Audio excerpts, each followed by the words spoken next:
Gimana ngelihat video tadi? Kalau aku tuh bingung gimana nyimpennya ya. Mereka proteksinya kalau di rumah kan harus hati-hati banget nggak sih punya emas, walaupun emas perhiasan itu kan sama aja berharganya. Iya, kalau misalkan aku lihat sih kan kalau emas batangan itu sebenarnya penyimpanannya pun telah disediakan ya, ada di Antam tuh ya, loker-loker Betul. itu sebutannya ya.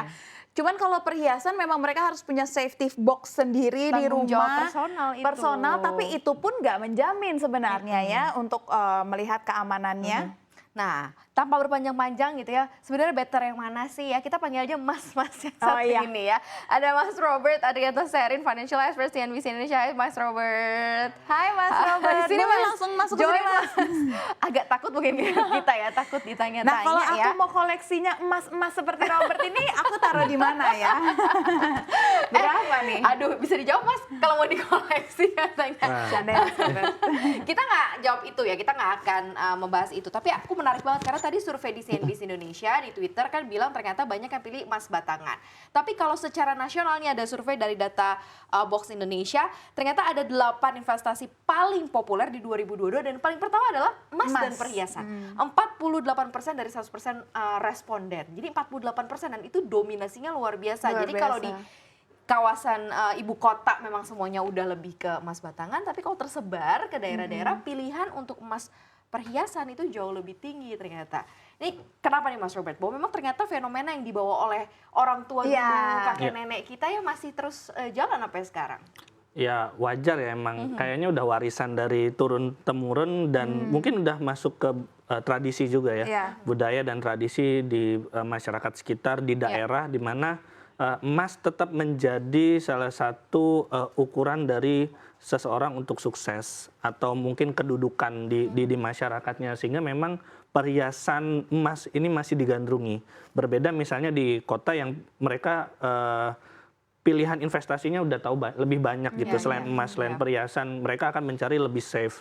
Nggak soal kedudukan, nggak soal kemudian budaya, nggak soal turun temurun, asal bisa menggulung cuannya menggulung, lebih safe, lebih praktis, itu mungkin akan lebih dicari di kota-kota besar. Namun di daerah ya masih ada berbagai faktor yang membuat emas dan perhiasan ini yang masih menjadi pilihan nomor satu. Dan itu make sense dan itu juga berkaitan dengan edukasi tentang investasi. Mungkin di kota-kota besar edukasi tentang investasi itu udah banyak pilihannya. Kita mulai terbuka dengan adanya saham, reksadana dan pilihan lain-lainnya beserta dengan aplikasinya dan cara ngejalaninya. Tapi di wilayah-wilayah gengsi itu masih bisa dilihat atau masih bisa ditunjukkan ya melalui emas. Nah, tapi sebenarnya Mas, jadi emas dan emas gitu Mas kan. Robert ya. Ya. Jadi kalau misalkan dari segi harga nih, ya kan kita punya emas batangan 1 kilo, betul kan 1 kilo ya atau 1 ada gram? yang 1 gram, dari 1,5 gram juga ada 1,5 1 gram ya kan, yang 1 gram. Emas perhiasan 1 gram. Nah, nilainya secara nilai ini bagus mana nih dia atau lebih bisa menjual dan menghasilkan cuan yang mana? Kalau perhiasan emas itu kan sebenarnya ada berbagai macam ya, jadi ada karatnya beda-beda kan. Kalau yang murni 24 karat misalnya, mungkin harganya akan hampir sama dengan emas batangan di Antam. Mungkin ada selisih tipis. Namun kalau misalnya karatnya semakin kecil, itu kan mungkin semakin murah. Ya, betul. Tapi semakin murah itu kualitasnya nanti yang mungkin tidak terlalu bagus, cepat rusak, mungkin mudah korosi karena ada campuran-campuran logam lain. Benar-benar. Sehingga kalau misalnya tujuannya untuk digunakan untuk sehari-hari, untuk perhiasan ya mungkin ya perhiasan aja. Tapi kalau untuk investasi, karena investasi emas ini cuannya itu jangka panjang, mungkin beda lagi. Lebih baik milih emas batangan yang lebih aman, murni juga dan harganya ada acuan di Indonesia. Betul, benar sih kata Mas Robert ya, karena kalau misalnya emas perhiasan itu biasanya ada persentasenya, nggak 100% biasanya 24 karat gitu ya, karena dia harus di shape, dibentuk, dipasangin mutiara atau dipasangin berlian yang memang membutuhkan kesulitan tertentu. Sementara kalau kita beli logam mulia biasanya memang udah ya hitungannya 1 gram, 1 gram, 24 karat, 24 karat, jadi lebih murni. Karena nggak mungkin kan kalau misalkan yang masih turun-temurun ingin punya perhiasan, tahu-tahu mereka beli 1 gram, mereka tempel di sini tapi emas 24 karat, kan nggak mungkin ya. Ya mungkin ya, tapi memang mungkin akhirnya orang berpikir ini sebagai salah satu bentuk safe haven aja ya, atau sebagai aset diversifikasi. Sejauh ini literasi atau pemahaman masyarakat luas begitu ya soal emas ini seperti apa sih Mas Robert?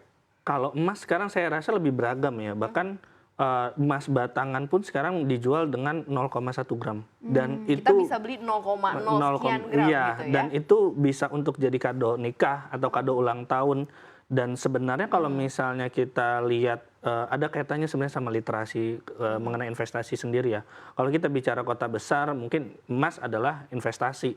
Kalau misalnya kita bicara perhiasan, mungkin itu akan lebih laku di daerah-daerah karena mereka menganggap bahwa emas itu sebagai gengsi juga, namun juga sebagai investasi juga sebenarnya. Namun kan pertanyaannya balik lagi masalah keamanan. Ya, ya. Bagaimana kalau misalnya kita pakai emas misalnya di seluruh badan, apakah ketika kita di rumah aman? Apakah ketika di jalan misalnya itu bisa aman? Nah itu kan yang mungkin ditambah alternatif itu sih, literasi alternatif investasi selain emas yang mungkin belum nyampe ke sana. Iya. Dan banyak juga kasus-kasus kalau misalnya bicara investasi di daerah, dikasih modal banyak misalnya waktu itu kan kasus tol Ya, ya, ya, ya. tol yang kemudian Ya. dapat duit banyak tiba-tiba selang setahun udah berubah nasib. berubah, Nah ya, sebenarnya ya, itu kan ya. masalah literasi Iya. investasi. Dan apa ya, kalau dulu kita waktu kecil dibilang jangan pakai perhiasan banyak-banyak kalau mau ke jalanan, nanti dirampas, nanti dirampok. Betul, Tapi kan betul, memang betul. beda ya. Iya. Itu balik lagi ke edukasi. Nah, kalau tadi Mas Robert sempat menyebutkan tentang keamanan,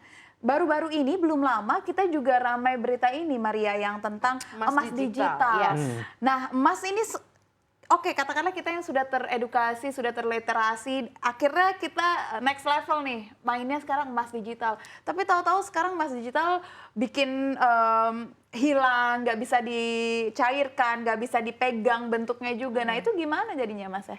Iya, Ya, artinya adalah cukup lumayan safe atau tidak gitu ya, lumayan aman atau tidak. Karena kan itu sebenarnya perwujudan investasi tanpa harus mengumpulkan uang sampai 1 gram sudah bisa punya 0,0 sekian gram. Tapi kalau kemudian terjadi kondisi pilot dari perusahaannya kan repot juga gitu ya. Iya. Karena kan 0,1 gram atau setengah gram aja juga lumayan gitu Iya, ya lumayan. harganya. Kalau kita digital sih ranahnya mungkin legal dan ilegal ya. Oh, I see. Ya. Karena kalau misalnya kita belinya di badan yang legal, mungkin akan lebih aman. Karena ada peraturan-peraturan kalau misalnya mereka itu harus punya cadangan emas beberapa kilo. Kalau nggak salah ini 10 kiloan. Itu untuk menjamin ketika ada likuiditasnya sebenarnya. Ketika misalnya dia mau dicetak, ada yang mau emas yang mau dicetak itu masih ada. Namun kalau misalnya banyak juga kasus yang mereka investasi emas digital tapi ilegal, ya akhirnya hilang juga. Iya. Jadi legal dan ilegalnya sih yang perlu diperhatikan kalau masalah digital. Kayaknya semua kalau udah berkaitan sama digital itu berkaitannya sama legal dan ilegal ya. Iya, Karena kalau memang legal sebenarnya jalan-jalan aja ya. Iya. Iya, benar-benar.